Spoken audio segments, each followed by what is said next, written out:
and welcome back to Monday Morning Mojo. Happy New Year. It's me, Anna. I'm so excited to be back with you.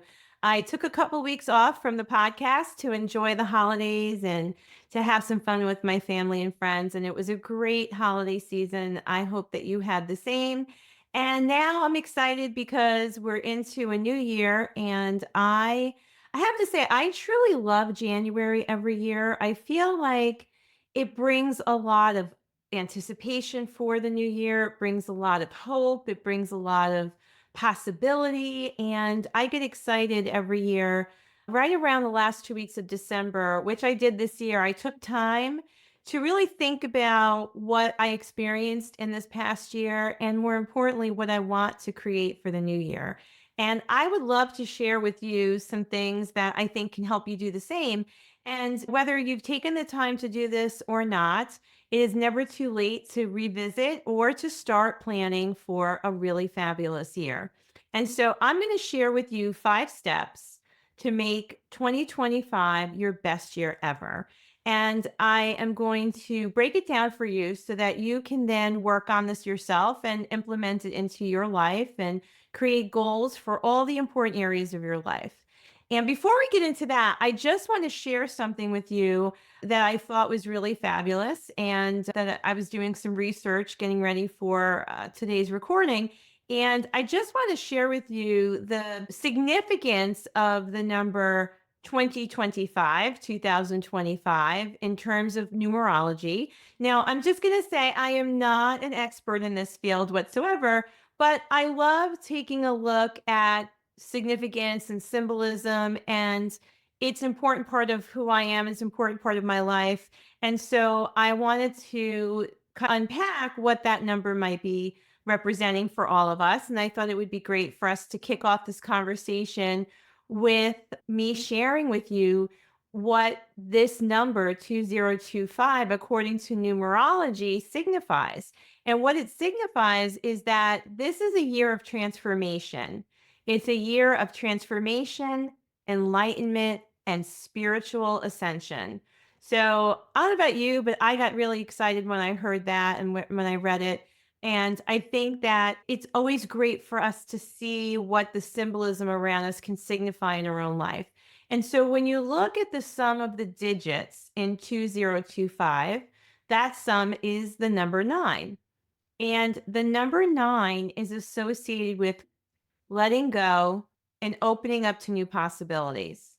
So if you're like me, you are ready for that because I felt very aligned with that meaning because I am ready to let go a lot of things that have gone on in 2024. I think 2024 for me personally was a year of transformation. I think that 2024 came with a lot of opportunity. My word for the year last year, and that's actually one of the 5 things I'm going to share with you to make your year the best ever, is creating or choosing a word of the year. So we'll come back to that in a second.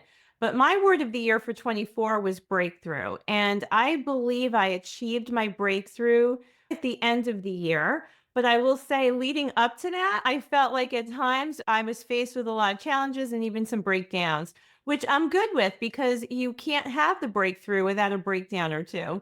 So I'm ready for a new year. So understanding that 2025 is going to represent or energetically represent new beginnings is really exciting because I'm ready to let go and open up to some new possibilities, as I hope you are too. The other thing that I thought was interesting about the number 2025 is that it's a perfect square, which represents order and completeness. And it could symbolize the end of a period of transformation or evolution. So, again, for me, I felt really in alignment with that. And I got excited when I read that. So, I wanted to share that with you. Okay, so now let's get into the 5 steps that I have for you that I believe will help you create the best year ever for you in 2025. So, number 1 is to take time for reflection. And it is really such an important part of preparing for any goal setting or preparing for the future. Taking time to reflect is so crucial because it really allows for us to grow personally and professionally, because in that reflection time, we are we are analyzing past experiences. And in doing that, we can really take a look at what worked, what didn't work. We should be looking at understanding our strengths and our weaknesses. And that just leads us to identify areas for improvement. And so when we're consciously taking time to reflect, we can hopefully pull out some lessons from things that went well or things that maybe didn't go as planned that we can apply into our strategy going forward. And I think that when we take the time for reflection, it helps us just grow in our self awareness because we become more conscious of ourselves. We become more conscious of our thoughts. We become more conscious of our emotions, our behaviors, and we can identify certain patterns that, again, will be helpful for us. And as I said, it's always a good thing to learn from our experiences. John Maxwell says, we're either winning or learning. I think that there's always a lesson that you can pull out from any experience. And I also think that it is so important for us to go back and review our let's say in this case, our year, because it's so positive and so enjoyable for you to revisit all the great things that have happened in your life. I think sometimes we can easily find ourselves focused on the negative, but when we take time to reflect, and I was just listening to Mel Robbins' podcast just the other day, and she was saying that something that she does is she goes through her phone and she looks at all the pictures from the past year and relives some of those experiences. And that does a lot for just increasing our happiness factor, for us to create goals around new memories that we want to create, new experiences we want to create. So I thought that was awesome. So the first step is taking time to reflect on your past year. Step number two, ask yourself some great questions. The power of asking yourself questions lies in its ability to, again, stimulate reflection, but really allows us to open up our thoughts and take time to really understand what we're thinking, what we're feeling, really identify maybe some motivations and actions that can drive us forward. And obviously, the power lies in the question itself, but I believe that the questions you ask yourself will shape and start to create new thoughts and beliefs, and that will lead to different actions. So, if you're looking to make 2025 your best year ever, then asking these questions that I'm going to share with you now can really start to shape what you want to create for yourself in 2025. So, these questions again are rooted in the power of reflection. And so I want to share with you these questions that you can ask yourself. And the first one is, what did you accomplish in 2024? Reviewing your year and really acknowledging all the ways that you moved forward or created progress. What did you accomplish in 2024? The second question you can ask yourself is, what challenges did you face? And of course, we all face challenges, so it's okay to embrace this. It's okay for us to really start to unpack it and list it out, because the next question you're going to ask yourself is, what did I learn from that? And we know that it's in the learning, we take those lessons and we apply them to what we can do differently, how we can do something better, how we can develop our strategy. It's in the failing forward and in the learning that we also discover more about our strengths and our capabilities and our talents. Okay. Number four, I want to encourage you to ask yourself this question. Now we're thinking ahead. Now we're moving forward into the new year. Who can help me accomplish my goals? And one of the things that I think is important to acknowledge about this question is that more than one name may come up for you, because the person who can help you advance in your career may not be the person who can help you get more physically fit. The person who can guide you spiritually may not be the same person who can guide you financially. So when you think about who can support you and help you grow and help you move forward in the new year, think about the different areas of your life. You may even refer back to the wheel of life. We've used that tool here on Mojo many times, and identify someone in each of those areas who can help you move forward. Could be a coach, an advisor, a mentor, And that also will reveal a lot for you in terms of how to create the outcomes that you're looking for in the new year. Okay. The next question that you can ask yourself in preparing to have the best year ever is to ask yourself what relationships might be missing from your life. Now, this question is going to mean something different to all of us. This question could reveal a specific person, it could reveal a certain area of your life that you want to create deeper connections with people or fellowship. So, this is going to mean something different for every one of you. But what relationships are missing from your life? And can you set some goals around that for 2025? Okay, the next question. What brings meaning to my life? So, again, when you have that time to reflect, and perhaps you do take time to go through, let's say, your photos from the past year, you should start to see through those photos a pattern of the things that are important to you, the things that are meaningful to you. Maybe you will even find that there could be something missing from that. And so, that can be a great way to springboard into this question, what brings meaning to my life? And then finally, certainly we could come up with 100 questions to ask ourselves, but I'm just going to give you a few. The last one that I'm going to share with you today is, who am I becoming and who will I be in the end? Now, that's a big one. Who am I becoming and who will I be in the end? I love that question because I think for a lot of us, we can focus on the goals and we can focus on what the end result might be that we want to achieve. And for those of us, let's say with our career and our businesses, we can focus on numbers and we can focus on a lot of strategic options. And yet, it's really about the journey because it's about who you need to become as you start on this journey to achieve the goal. And so this question is powerful. And I'm going to repeat it. Who am I becoming and who will I be in the end? So ask yourself, who do I want to be in terms of my character? Who do I want to be in terms of my strengths? Who do I want to be in terms of my values, my beliefs? And really, what comes up for you and what is significant for you when you ask that question? So, those are some great questions that you can ask yourself as you're reflecting or after you've taken some time to reflect. The third step that I want to share with you in creating your best year ever, we're talking about 5 steps to making 2025 your best year ever. And that is something that I mentioned a moment ago. And that is to choose your word of the year. So, choosing a word of the year means selecting a single word that represents or could represent a central theme or a focus that you want to have in the coming year.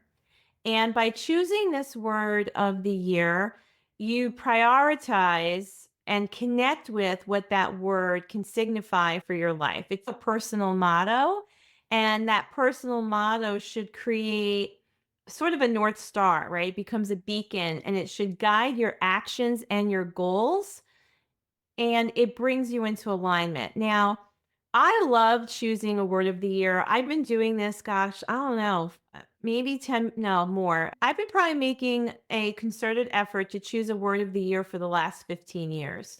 And I got the idea from John Gordon. John is an author and a coach, and he has been choosing a word of the year and teaching all of us to do the same for a long time. And I find that when I choose my word of the year, actually, sometimes I think it chooses me, it gives me the alignment and it creates a lot of significance and meaning. And so the word really resonates with me. And it's just fascinating. When I look back at previous words, I look at how things started to unfold and really how my year and the experiences I had, the outcomes that I created really did fall in alignment with what that word signifies. And I keep that word in front of me. I have it written in my planner, I have it written on my goal sheets. It's this touchstone that I connect with on a regular basis. And if you've never chosen a word of the year, it can be really a powerful way to, I think, create this vision of what you want your year to look like. And listen, it can also be a little daunting, but I think that we need to keep it somewhat simple. So there are some tips around how to choose the word of the year. And I think that if you are doing this for the first time, you want to keep it very simple. Start with an intention. Start with an idea or an intention around a theme that you want this year to be like for you. Right now, think about what you want 2025 to be like for you personally. How you want to feel, what experiences you want to have, right? What is the focus going to be for this new year? And so when you come up with that, I a lot of times will sit down with paper and just start thinking and creating that vision around what I want the year to feel like, what I want the year to look like. And I just write down different things that come to mind. And if you follow through, I know I said this didn't have to be in any particular order, but as we're talking, I'm feeling like you take time to reflect and you take time to ask those great questions, you might be more prime now to know what you want this year to look like and feel like. And so this could become easier. And then I just allow different thoughts and words come to mind and I write them in front of me.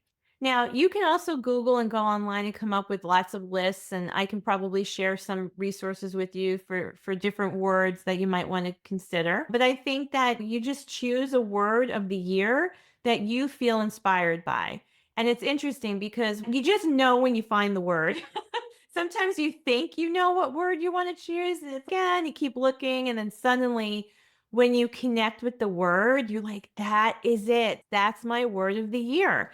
I want to share with you my word of the year so that you get an idea of what I'm talking about. And my word for this year, for 2025, is discovery. And I will tell you that choosing discovery as my word of the year for me is signifying this really strong intention around exploring new things, new experiences, new opportunities, new ways of doing things. I want to seek out new information, new knowledge in all the areas of my life. And when this word came to me, I just knew that was it, and I felt it through my being, and I think that it signifies for me a lot of power around growth, both in my businesses and in my personal life. I feel like it's going to inspire me to actively seek out new opportunities, and that's one of the benefits of choosing a word of the year. Not only will it give you some focus, and I think hopefully narrow your focus, but it should give you inspiration. It should give you a sense of direction based on what that word means. And I think as we think about it more and we look at the word often, it can really create, our minds can connect with it in a way that has our brain seeking out opportunity to connect with that word or to deliver outcomes that are in alignment with your word. And so it can really help you create more mindfulness, and it can definitely encourage a lot of positive things in your life. So, if you've never chosen a word of the year, I hope this encourages you to do that.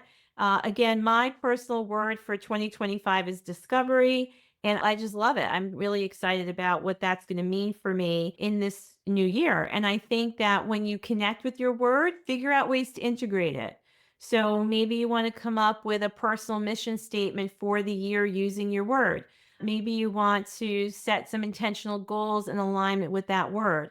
So, again, it's going to really help you, I think, practice some mindfulness around what you want this year to look like. That was my third step for you in making this your best year ever. And then number 4, obviously, we've done this work to reflect. We're asking ourselves powerful questions. We've created this word for our year. That is our theme or our personal motto.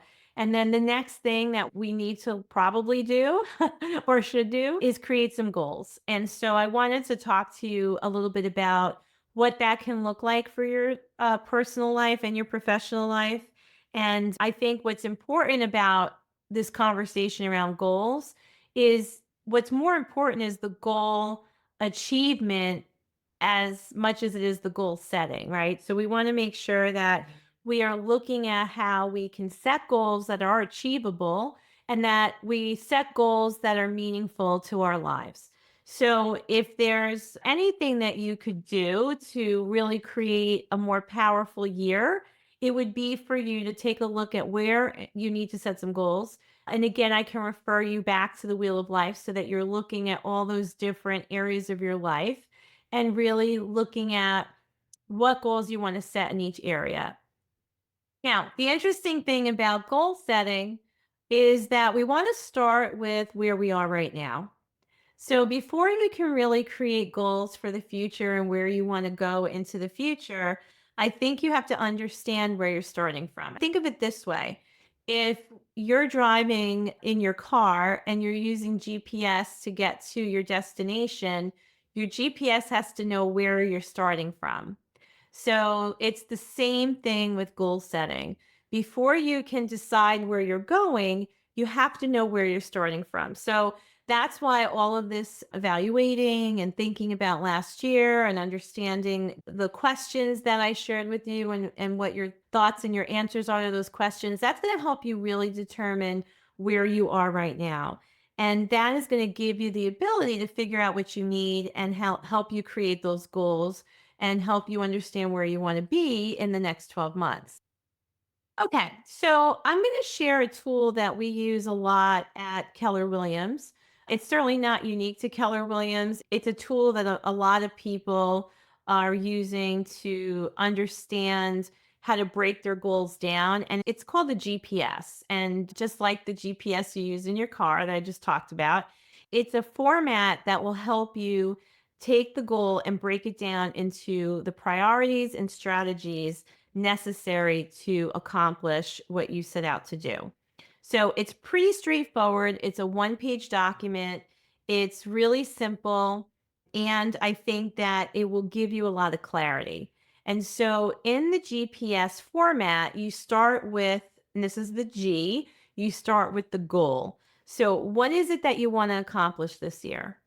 And I get that you may have different goals for different areas of your life, as we were talking about the wheel of life and different segments that are making up the whole person that you are. I would say that you may want to break this down and create a GPS for one area. So let's say we're going to look at our business or our career. So, what is the one big goal that you want to accomplish? I would make that goal very specific and you want to make it very simple, right? So the first thing is the goal. The second step, what are the priorities, right? So that's the P in GPS, priorities. And those are the key things that you'll need to focus on in order to achieve the goal. We recommend 3 priorities as a really succinct way of approaching this strategy. And then finally, the S in GPS represents strategies. So, what actions are going to be necessary to achieve each priority? And we recommend 5 strategies under each priority. This GPS is going to outline basically your plan of attack. It's going to help you get very clear and very focused on what activities need to be done in order for you to get to the goal. And if you research a GPS, you're going to probably read or find that there's not really an exact science as to how many priorities and strategies you can have. But again, we really recommend to create a very simple, very focused approach. So that is why we say 3 priorities and 5 strategies under each of those priorities. Now that you have the outline, you're going to sit down and start to fill this in.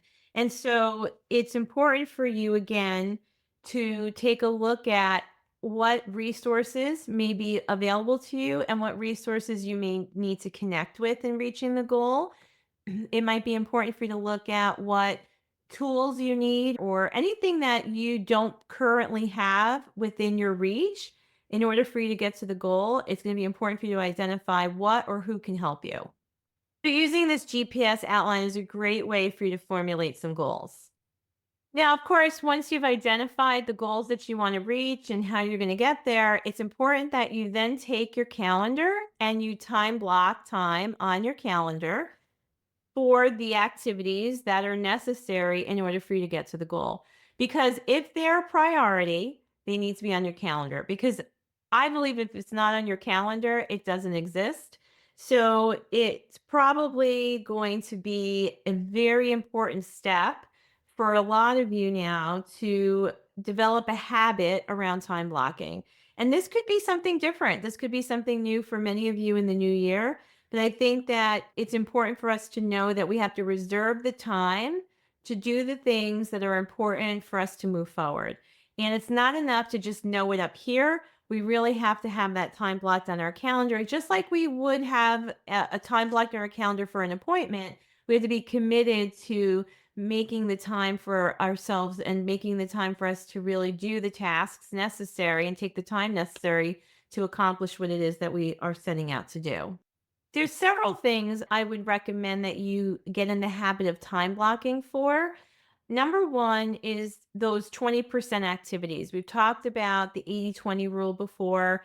Basically, it's understanding that not all activities are created equal, that there is going to be a very short list of activities that have a huge impact on moving you forward. So when you identify what they are and you know what your priorities are, then you have to have the time blocked for it. Another thing that I think is really important to time block for is planning time, is that time to continue to think about what needs to be done, to reflect on what's working, what might not be working, and for you to just have enough time on your calendar for thinking and planning. And then the third thing that I would say you want to make sure is time blocked is personal time for connecting with your loved ones, for recharging your battery, for relaxing, for vacations, for things that are important in your personal life, whether it's the gym or any of the things I just mentioned. So, those are the three things that need to be on your calendar: time off, your most important priorities, and planning thinking time. And the fifth thing is accountability. And accountability is probably the secret ingredient of any success quotient because you can take a lot of time to think about what is important to you. You can take a lot of time to set the goals, to time block, to know what your actions need to be. And yet, if you don't have an accountability system in place, will you hit your goal as quickly or as efficiently as you could without it? So I feel like this is such an important part. It's a great way to round out the list. And that's why I made it number five. And so accountability is the process of number one, sharing your goal first, what your intentions are, what it is that you want to accomplish, right? Sharing your goal with another person who then has your permission to check in with you and ask you how it's going, ask you what you've been working on, ask you how your progress is, if you're on track to meet your goals, and if you're not, why. And that person can then help you get back on track, basically help you strategize and take a look at what's getting in your way and how to overcome it. So, the most important thing for you to really understand about accountability is that it has to be done with another person. I know a lot of us want to believe that we can hold ourselves accountable, but the truth is we just can't. Because when we think that we can hold ourselves accountable, we will find at times we'll create a false sense of security around our progress. We may let ourselves off the hook a little too easily. We may actually even be too hard on ourselves at times. And so it's really important that we create this process with someone else, with an accountability partner, because that partner is not as attached to the outcome. That's another thing that's important about choosing the right accountability partner. Then if they're not attached to the outcome, they can look at what's going on much more objectively, and they can probably help you identify what might be getting in your way a little faster. And that's the other key point, because if you're trying to hold yourself accountable, you can't always see the forest through your own trees, right? So we need that other person who can climb up and maybe stand up on a very tall ladder, let's say, metaphorically, looking out on us and our situation, and they can see things in a way that we can't. Because sometimes we have blind spots, and sometimes we need that person to be able to say, have you thought about this? Or do you realize that? And so the accountability partner is a really important part of helping you to achieve your goals and achieve success. And they can also become invaluable to you because they become a thinking partner. They can become some sort of a mentor along the way too. And so you want to take a look now at all these areas that you're creating goals in and identify who is the right accountability partner for you. Now, I know earlier when I shared those questions, one of the questions was to identify people who can help move you forward. They might be the same person, they might not be. You'll know as you start to do the work on this because there could be a lot of people that will become great resources, great mentors, great guides or coaches that may or may not be also the right accountability partner. So I just think you want to be open to that. So number 5 is accountability. So I've shared with you 5 ways to make 2025 your best year ever.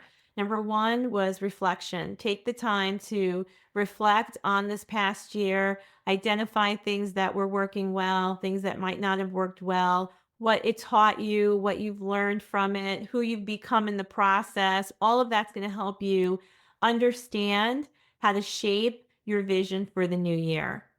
The second thing I shared were some powerful questions that you could ask yourself. Number 3 was to choose a word for the year, a personal motto, a theme for how you want your year to unfold. Number 4 was goal setting, obviously, creating goals in all the key areas of your life and some things around how to do that. And then finally, we talked about accountability. So I trust that this is probably going to be a podcast episode you play again because if you're like me, you're listening to it while you're driving. And so you want to take some time to write these things down. We'll have a lot of details for you in the show notes too. And really spend some time working on this so that you can make 2025 your best year ever. And that is what I wish for all of you is a year full of prosperity, opportunity, great experiences, good health, and lots of love. So thanks again for joining me. I am looking forward to creating another year of great content for you. It's so exciting to be able to do this with you every week. This is our 3rd year, going into our 3rd year of the podcast, and it's just super exciting. So thank you for that. I appreciate all of you, and I will see you next week.